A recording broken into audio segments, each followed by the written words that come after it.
So how you guys doing? It's Mike here with another episode of the Made in New York podcast with author, food blogger. I could probably go on. There's probably some other titles. Joe Distefano. Introduce yourself and tell us a little bit about yourself. Hey guys, my name is Joe Distefano. As Mike said, I am a food blogger. I have a website called Chopsticks and Marrow. Earlier this year, I published the book 111 Places in Queens That You Must Not Miss. And I love Queens, its culture, its food, its people. I especially love downtown Flushing, so I'm happy to be here with you. Cool. So how long have you been here in New York? Well, I was born in Queens, and I grew up on Long Island, and I've been back in Queens for about 20 years, mostly first in Woodside, and really for most of that time in the Regal Park, Forest Hills area. Basically, I hit the ground running and eating and writing about 20 years ago, and I haven't stopped. So we'll get to that in 1 second. Sure. But obviously that's engrossed a huge part of your life. Mm-hmm. Do you remember like your first food memory, like as a kid?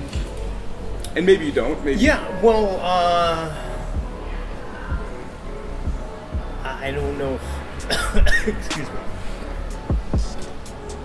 I don't know if that it's the first one, Mike, but the one that really resonates with me and tells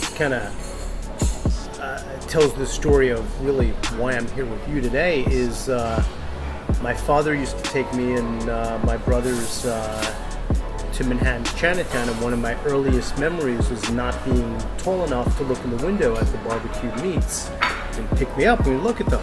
Mm-hmm. So how did you spent some time in Long Island, you came back to Queens. How did you end up deciding like this is what you wanted to spend your time doing? Like, where does the passion come from? Well, I have to turn that off. I'm sorry. Yeah, go ahead. All right. Do you remember where you were? Where does the passion come from? Yes. Okay. Whenever you... Yeah. So, partly I blame my father for taking me to Manhattan's Chinatown, and we were always into food, Italian American, good eaters, big gatherings, that sort of stuff. But really what opened me up to food was moving to Queens in the late 1990s. Okay. So I lived in Woodside, but what I quickly realized is that if I got off at 74th Street and walked to 5608 Woodside Avenue, I could experience a different cuisine and culture every night. So one night it might be Mexican tacos. One night it might excuse me. One night it might be Thai food at Shripaprai, which at the time was only one storefront wide and had a picture menu, and now it's a whole big production. One night it might be Filipino food. So that really kind of got me into it, and I don't know if you've heard of Chowhound, but most of my first food writing was on the Chowhound food bulletin board in the late 90s. I haven't, so tell me a little bit about that. Because late 90s is early internet. Okay, so you know bulletin boards? Yeah. Like BBS's. Threads, people like, well, there's a website, but bulletin board format where it's a thread, and everybody's really, really obsessed, like, hey, I found, I went to the Golden Shopping Mall Chinese food court, and guess what, guys? I translated the menu of that one place for everybody. Now you all have it to read. And so it was really a lot of trading of tips. Hey, please. Don't mind us. Exactly your mushroom. Awesome, thank you. Oh my God, some food arrived. There you go. So what is this? So this is black Whittier mushroom, or you might call it tree fungus, with a little bit of ginger and garlic and black vinegar, and it's really nice on a hot day like today. It's awesome. Please. Interesting. All right. It is good stuff. We could just dig in if that's the case. And it's a nice counterpoint to some of the rich meat in the dumplings we're going to have.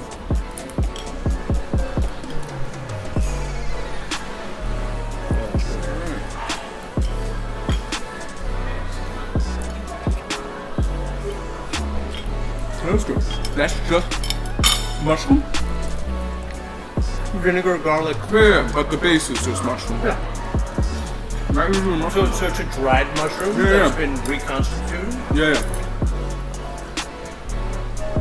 So, you're taking that walk, you're trying all the different restaurants, you're spending time on this bulletin board. When did it click that this could be something that, like, you do?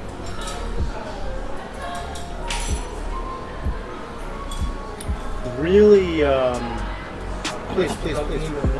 Thank you so much, buddy. 100%. Thanks, bud. Duck meat. Oh, we have sauce too. That's good.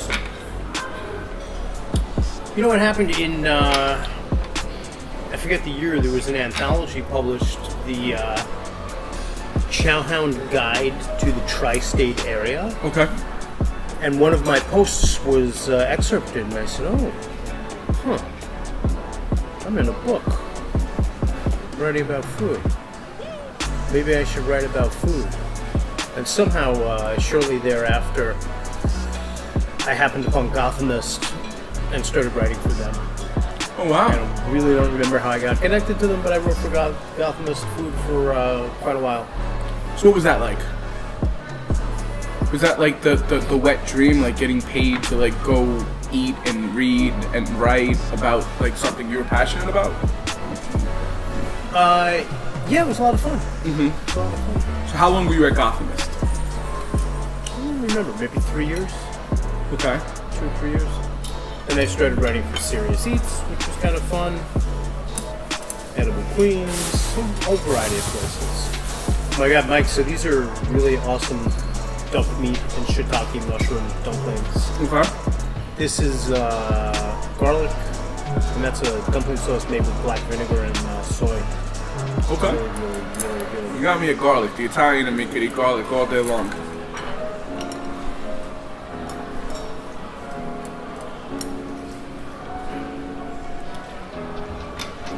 All these are good.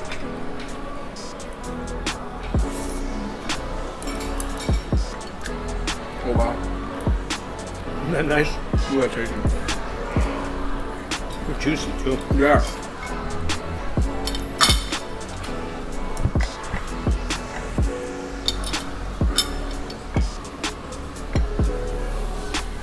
So I just named this restaurant where we are, Dumpling Galaxy, the #1 absolute best Chinese restaurant in Flushing for Grub Street. So what made you pick this place? Because I would imagine, and I did a little research, it seems like you've been very well eaten on the Asian spectrum. What about this place? So,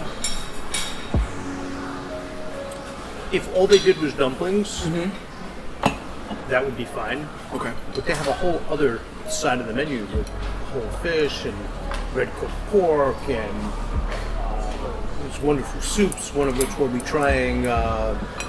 So that's really why they got #1. That's a great story too.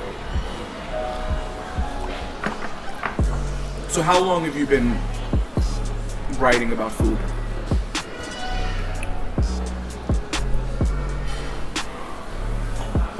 I'd say 20 years, you know, if you want to count Chowhound. Yep. And what has been like the most like shocking thing that you've experienced? And it doesn't have to be one like specific moment, but like what has surprised you as, you know? Because it really, like, I'm gonna be honest, it shocked me that someone even wrote a book like this. Because to me, I've always known that Queens has been like the multicultural epicenter of America. Right. But I've never actually seen much of it, other than just having lived in it. So like, what pushed you to do this and to take this route? This sounds like two questions. It is a little. It's easier for me to answer that question. All right, so let's go to that question. Than the shocking thing. Yeah. So, if you hang out with enough Thai people, and you're really eating in these sort of real deal, hyper authentic communities, eventually you're going to wind up at the Thai temple. Okay. You're going to wind up really experiencing the culture. You know, you're going to wind up eating dosa in the basement of the Ganesh temple in Flushing. So really, after doing this for 2 decades, I have a very, very strong affinity for Queens, not just the multicultural stuff, but all sorts of stuff. You know, a while ago I was the About.com Queens expert, but so the way this came about was about 3 years ago. The editor, Karen Seeger, the North American editor for this book series, approached me and said, "Hey, we're going to do a book on Queens. Do you know anyone? Could be you if you want." I said, "Yeah, let's make it me." Right. And that's basically what happened. So the book's been out for 3 years. How long has the book been out? The book came out late last year. Okay, so you're quickly approaching the year anniversary of the book being out. Yeah, that's fair. What impact has it had on like what you've done, people recognizing you, like your overall everything?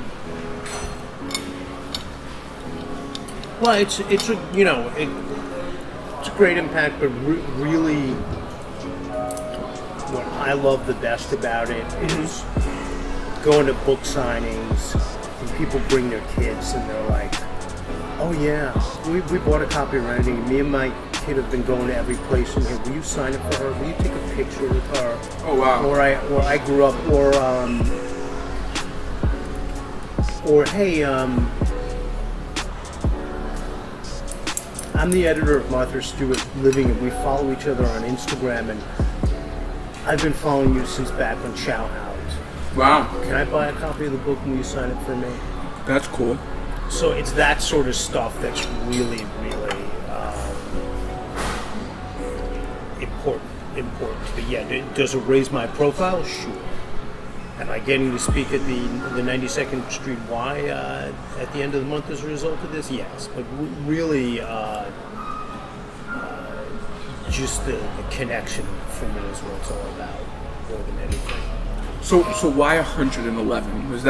Does the number have some significance? That's a good question, Mike. Yes, it does. And I only found out relatively recently. I thought it was the Germans just wanted to say ein. But so the publisher is called Emmons. They're from Cologne, Germany. Okay. And let's see if I get this right. The Carnival starts in November at either 111 or 1111. So that's the significance. Yeah. Interesting. It's got a Mardi Gras connection. Listen, that's a good party. Were there a bunch of places that you wanted to include, but just 111 was the number and you put it? Well, 111 was the number. There is a tip at the end of each chapter.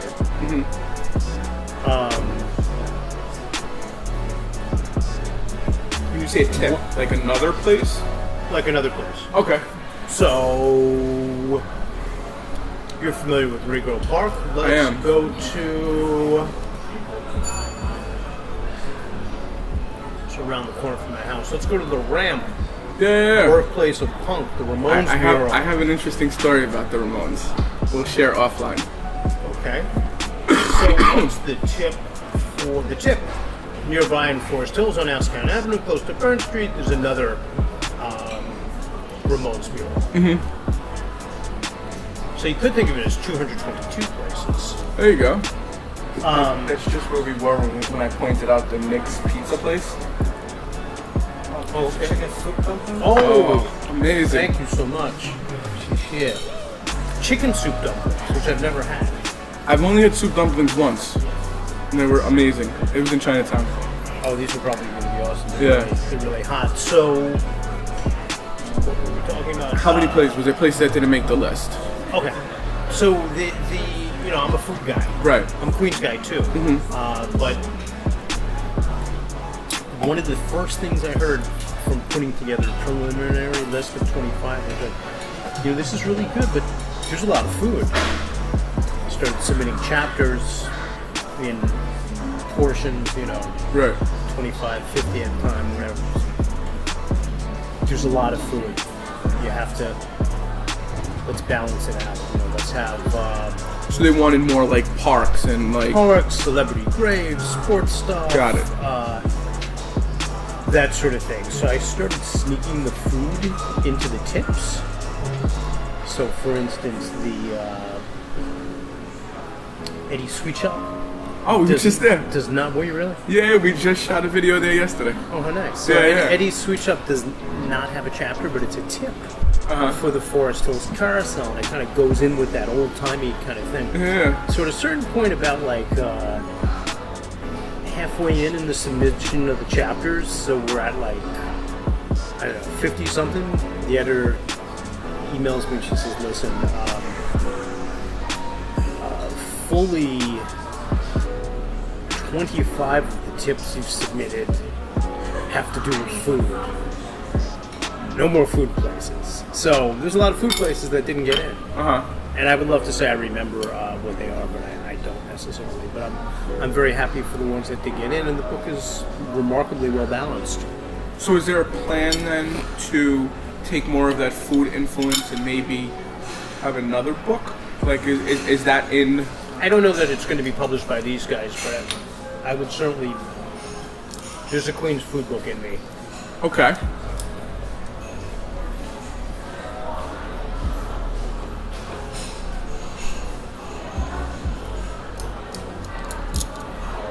This is piping hot.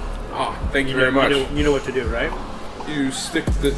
You can bite a hole in the side or punch. I like to bite a hole in the side. Oh, yeah? You could do that. Can I show you? Sure.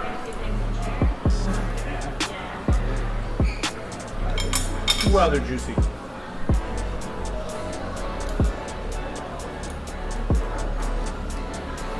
I like to bite a little hole in the side. Okay. And you can kind of... Oh, yeah. Don't do that. Or you can just break it and spill the soup everywhere. It's true. Let's try the biting a hole inside. Yeah. Last time I had one of these, I think I burnt myself. So we're gonna try not to do that today.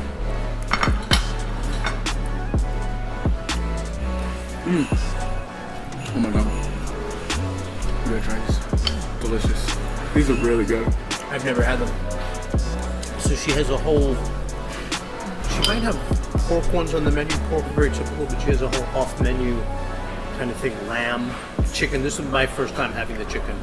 It's really, really good.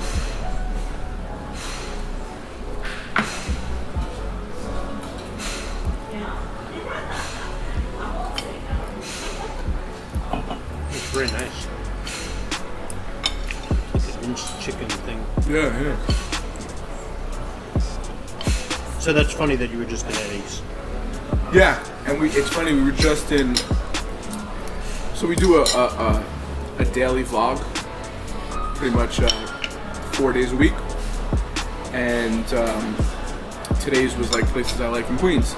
So we went to Forest Hills. We ended in Forest Hills, and we were showing like what my standard first date was, like, because we all have like a routine when you're single and dating, and it was cinco burros,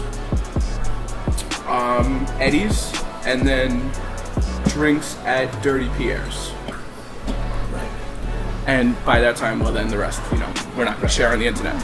But it's just it's a small world that of the places we're talking about, But that shows you. I mean, it's just like Queens is a very. Thank you so much. Absolutely.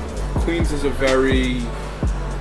There's a lot of history, and a lot of the neighborhoods haven't changed much. With the exception of Long Island City. Well, Long Island City. Yeah. But most of Queens still looks like it did 20, 25 years ago. So you live in Glendale? I live in Glendale now. I was in Jackson Heights Okay. for like 6.5 years. And then we realized that our one-bedroom apartment was a little too small to bring a little one into the world in. So we ended up moving out to Glendale. Have you been to Finback? I have not. Multiple people have mentioned it. I have to do it one of these days. It's just I don't like I work 70 hours a week, 6 days a week, 6.5 sometimes. So it's like, and then the rest of the time it's like I gotta play dad. So it's like there's only so much. But definitely in the very near future, that's on the list of things to do. It's in the book. I think it's fun because it's in like a sort of light industrial zone residential neighborhood. So, like much of Glendale, you'll see attached kind of row houses. Then around the corner, there's these kind of low-slung, two-story warehouse kind of deals. So when they're open, it's like, oh, look at that. There's a brew pub here. Who knew? So it kind of comes out of nowhere. So the book's out. You see another book in you. What else is in the future? Please, that would be great. Thank you. I'd love to do some more TV. I've had the opportunity to work with Andrew Zimmerman, which was a lot of fun. Great guy. But I'd love to do some TV around food in Queens. Okay. Why haven't you? This is just me being me. Why haven't you just created the video yourself? That's a good question. I have pretty high production standards, so I'd rather work with someone than be the content creator. I'm more of a writer than a video guy. Okay. But you know what I said about Instagram? I'm never going to be on Instagram, blah, blah, blah, blah, blah. And, now I'm on Instagram all the time, so you never know. This is true. So, obviously food is very essential to you and who you are. Yeah. What other stuff are you passionate about?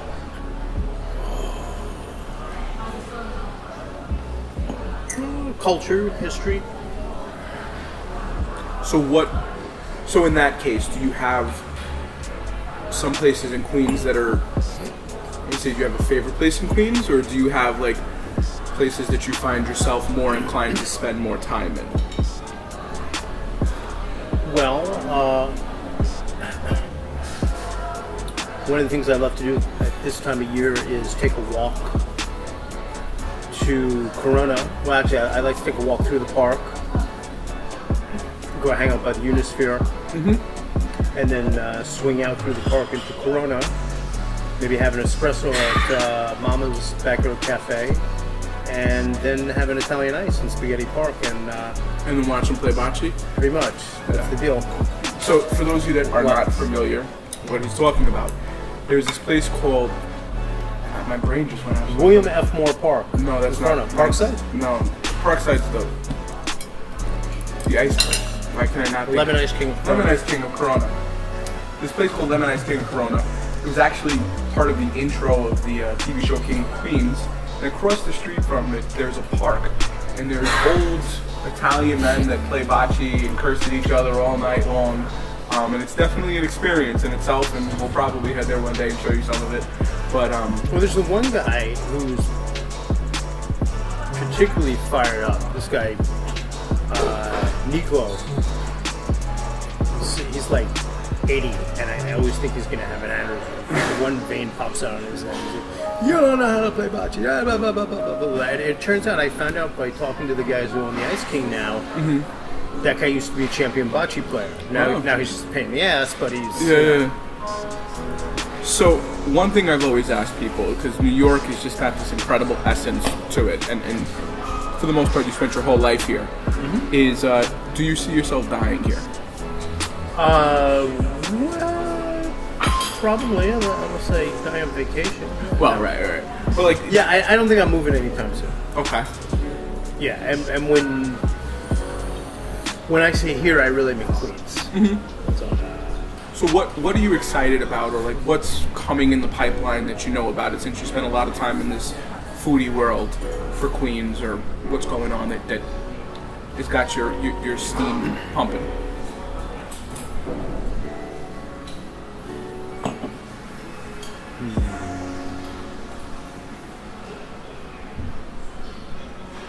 So there's a new Tibetan place called Momo Crave. Okay. So momos are Tibetan dumplings, and what's interesting about Momo Crave is it's run by Nepalis, but really Tibet, Nepal, Bhutan, they're all like this. And what's interesting about Momo Crave is that it's a true organic fusion restaurant. So they offer what they call taco momos. So it's a deep fried dumpling with your choice of filling. I recommend beef, and it's got like black bean, pico de gallo, some other love on there. And it's gotta write this really, down. really good. What is this called? Momo Crave, M-O-M-O, second word crave. Really, really good. We're gonna have to check this out soon. So I like that place a lot.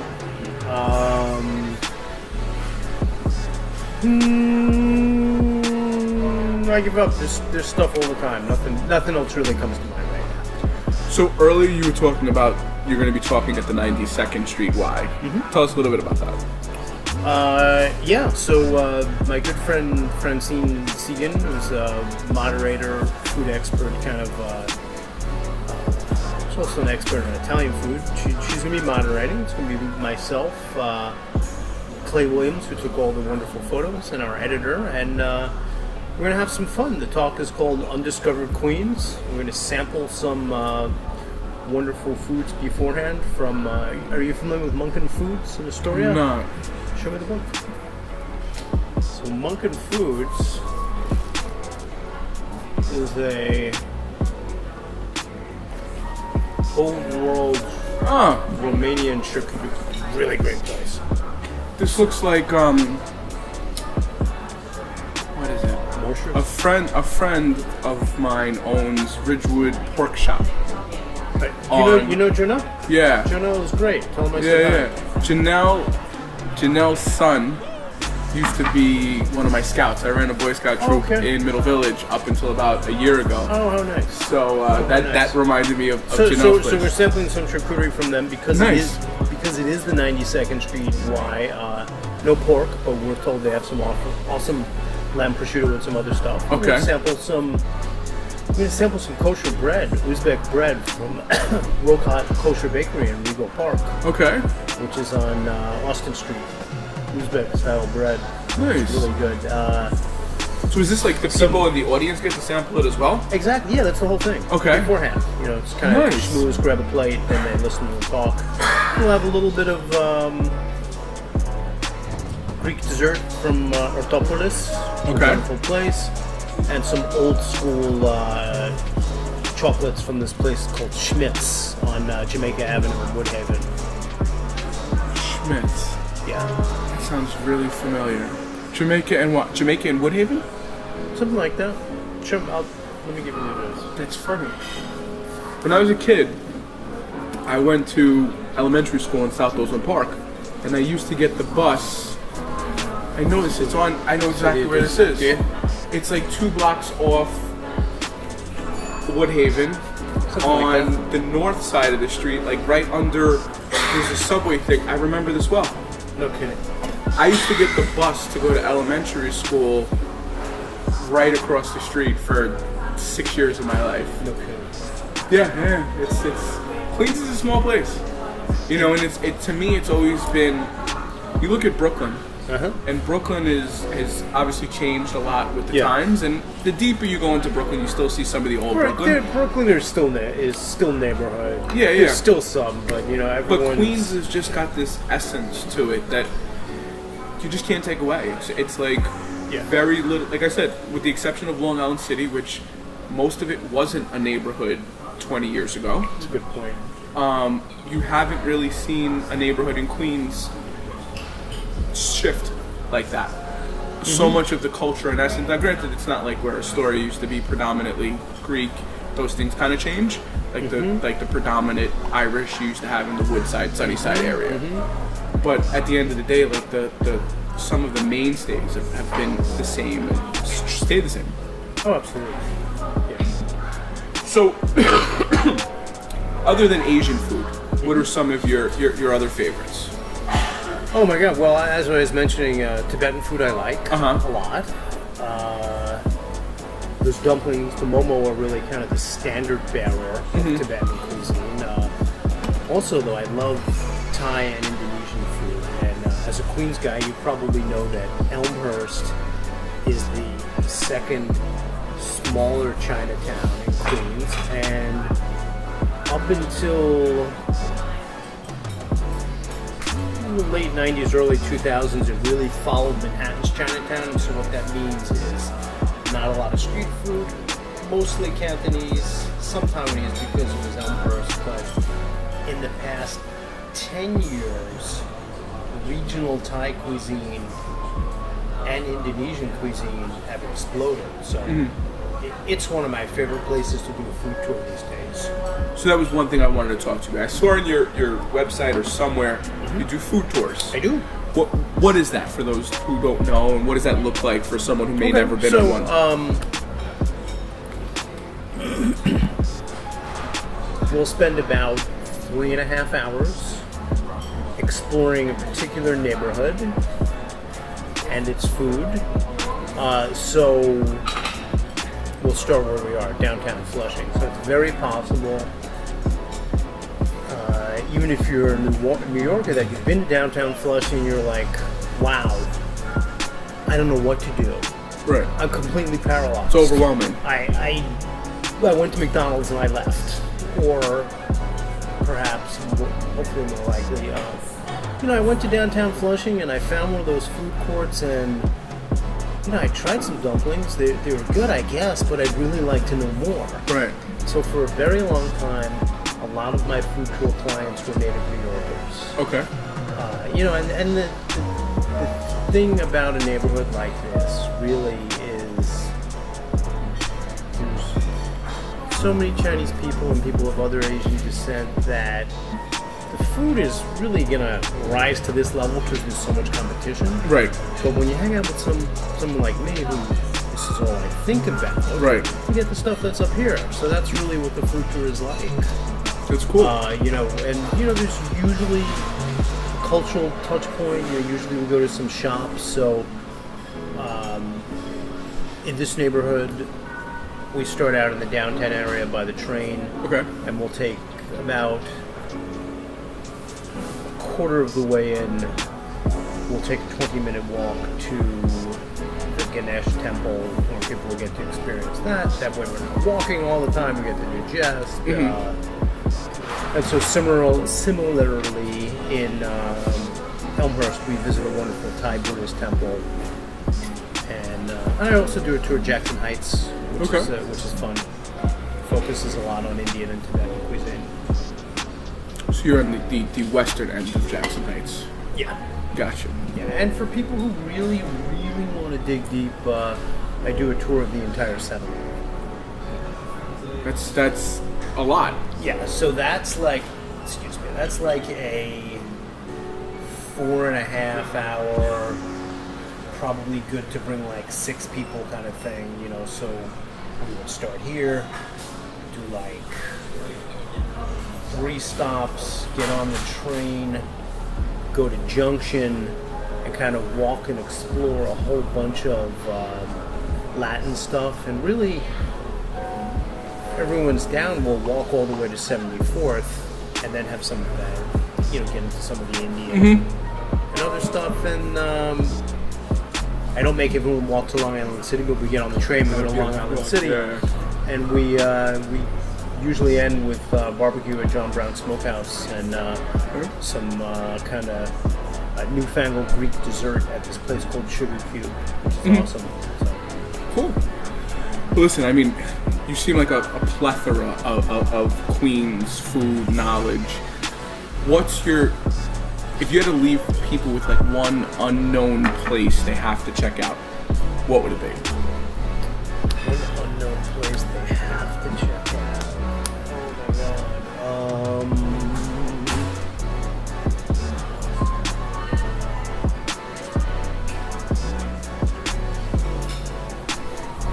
I'll give you 2. So the first one that came to mind was a place called Weekender Billiard, which is it started out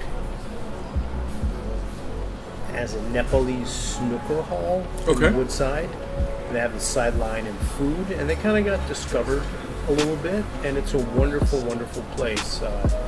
You don't have to play snooker to eat there. You can get some great, wonderful Bhutanese food, like emadatsi, which is kind of like a really spicy Nepalese queso served with red rice, which is it's like a variant of brown rice. Really, really spicy.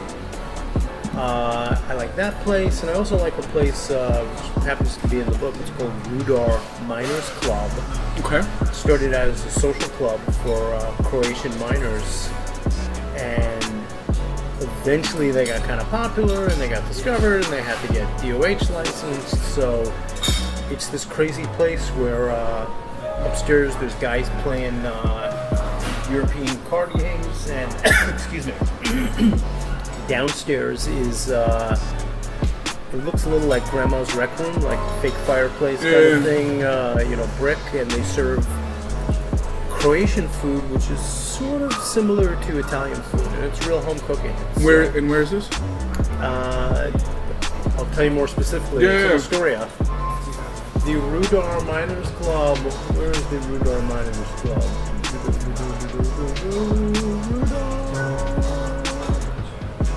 3401 45th Street. You see what I mean about that kind of vibe? Oh, yeah. Real. Yeah, it feels like Zoom Samish a little. Yeah, a little bit. Yeah. Yeah, kind of old world kind of deal. So, I just noticed this. The What's that? Anthony Bourdain quote. Did you, and obviously he was doing some of the similar things, did you and his path cross somehow, About, I forget the exact year, but for the inaugural edition of Edible Queens magazine, I took Bourdain and Eric Repair to this neighborhood. We went to a food court called Golden Mall. Okay. We hung out there for a little bit. That's cool. And then we went to eat live octopus out on Northern Boulevard. Nice. Yeah. Nice. Yeah, it was fun. Cool. Well, before we wrap, is there anything you'd like to leave us with? No, I don't think so. I mean, well, for those of you watching from Manhattan, my God, please get over the fact that Queens is so far. If you're going, you don't need a passport. If you're going to Douglaston, then we can talk about it. Yeah. If you're going to Oakland Gardens, then we can talk about it. Yeah. If you're coming here or to Jackson Heights, it's nothing. Unless you're coming from Coney Island, then I get it. But as I said, Manhattan people, Cool. Well, listen, I appreciate this. I got to tell you, this has been absolutely delicious. I look forward to the soup that's coming. If Taylor doesn't eat those dumplings, I think I'm going to definitely eat another one. Thank you. Absolutely. Cool. My pleasure.